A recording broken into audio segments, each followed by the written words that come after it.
Hello, everyone. We are the Discord bot V2 team. We were essentially overhauling the Discord bot. And so here essentially is our problem.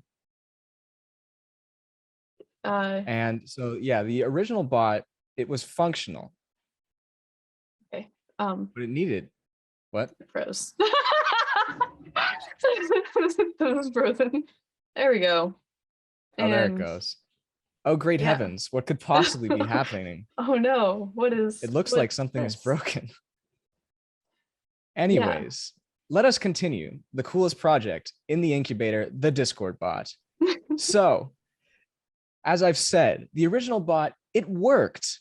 It got the job done, but it needed a little extra something. It needed a lot of extra something, actually. It was unstable, slow, randomly broke. A large number of kudos, for example, would cause it to completely freeze. I'm sure some of you remember I had over 500,000, and asking how many kudos it had took the bot like 20 seconds. The user experience was lacking. For example, students had to manually link themselves. There's a lot of people confused about that. The bot would DM students every single day. It was annoying, and sometimes it didn't even work. And this wasn't scalable. We can't have these recurring failures and issues if we want to support 3,000 people. And so going forward, let's get on to the high-level solution. Yeah, so for our high-level solution, we decided just to rebuild it from the ground up. So we have an entirely new tech stack. Well, a new tech stack. I don't know why I said it like that. This is making the bot faster. It's making it more stable, and now it can, do things in real time, which is super cool. A lot better than waiting half an hour to tell you if you have kudos or not. Yeah, so we also organized development this time rather than implementing features on an ad hoc basis, which will make it easier to then further expand the bot and add new features moving forward, regardless of what we have now. And it'll make integration with other internal services, such as Team Tomorrow website, a lot easier, which is super cool. And for the tech stack, we decided to split the project into 4 different sections. And so for the Discord bot, we actually use Discord X, Discord.js, TypeScript, and Nats as a tech stack for the actual front end, which people see. And then behind the scenes, we have a data layer, which allows for communication between all the services and also allows for us to, work with TT website or any other internal services. And for that, we use Fastify, TypeScript, and Nats. And for networking between the different services, we use Tailscale. And then for a debugging tool, which we call Nats Marker, which allows you to dispatch different kinds of events and other things. We use StalkKit, Tailwind CSS, and Nats. So that's a new tech stack.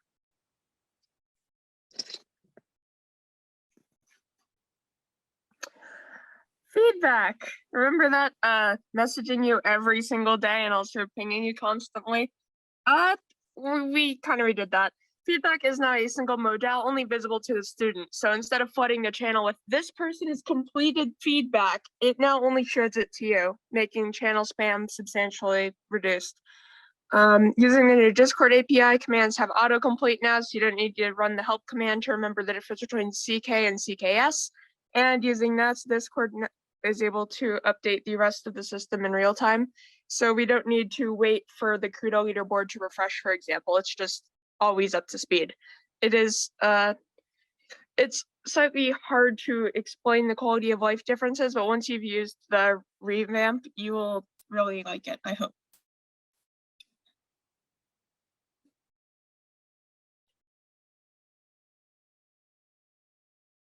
Yeah, so I'm going to switch this off to Adarsh for a minute to show us the demo video.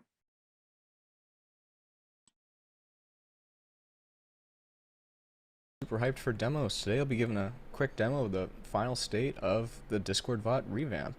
So what you see in front of you, this is Hippo 2. This is an application that we use to manage customer course purchasing and stuff along those lines, and naturally that's been integrated into the Discord bot to essentially make the user experience smoother. So as you can see, I'm logged in as myself, and what I can do on Hippo is I can go ahead and link my Discord account. And what that does is that connects me to the bot. I'm linking my account to the bot, so the bot knows who I am through this server. And as you can see, it says successfully linked your Discord account. And then now what I can do is if I go ahead and join the server with the bot in it, this is the test server, but it will be rolled out to production soon. The bot detects that I joined, set my nickname, and then added me to the class, where as you can see, we have all of the reminders for our class that show up every day here. We have the class starting, and then we have, after the lunch break, we have the class starting again, and then we have feedback, which is another crucial aspect of the Discord bot, collecting feedback.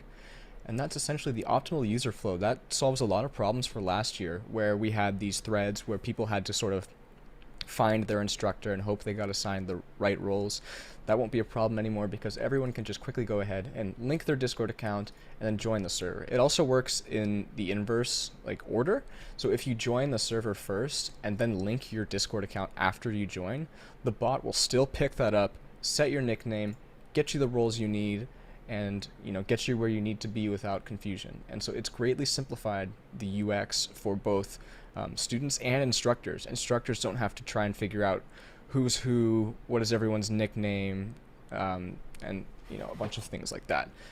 So additionally, some of the features we're also working on is, you see these classes, we don't want to have to create them manually, and so we're almost done with the feature where we can just parse essentially a list of grouped students and then create a bunch of arbitrarily named classes on demand.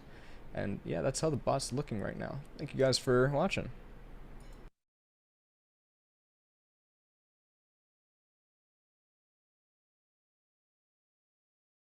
Okay, back to this. Woo, demo. That was really good. Super embedded in the Figma. Didn't find out we needed premium to do that. Yeah. All right. So hi, I'm Ty, and during our incubator, we found out that foreign tech stacks have really steep learning curves, and that, in addition to us having a wide variety of skill sets and familiarity with our tech base, led to a lot of miscommunication and disorganization in the initial weeks. Also, our differences in skill set, motivation, and roles created just unbalanced workloads.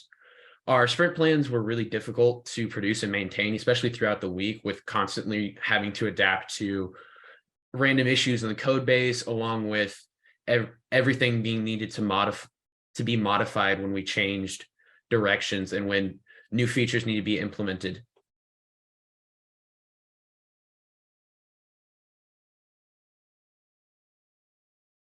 So finally, we'd like to wrap this up talking a little bit about future iterations. One thing that we noted was that it was a little bit difficult for everyone to just get settled and get to know each other. So we think that maybe we could have the team just meet outside of scheduled meeting times for just things like socialization. We could have some time for team bonding and just general talking, maybe like before week 0, just so everyone gets settled, gets comfortable, and you're off to the races. Additionally, we also really like the guides that you all have provided throughout the course of the incubator. They've provided a lot of really useful information, everything from organization to back end, front end, and in between. However, it would be really nice to have them at the beginning of the incubator. That way, whenever people are struggling, they can start just immediately by going to the guides, learning about them, and figuring them out, and then they can automatically apply them. This way, everyone is able to kind of get a sense of what they need to know, and nobody is kind of waiting several weeks until they finally get a guide and they kind of understand what's going on. Another thing we wanted to talk about was the structure of the incubator. We think that it might be nice to have a moderately structured environment at first, or at least until the incubates themselves have proven themselves to be able to work on their own. I know that a lot of the purpose of the incubator is to kind of have us be independent and work well together. But having a bit of a core at the beginning would definitely be nice. I know the guides provided a lot of help in that terms.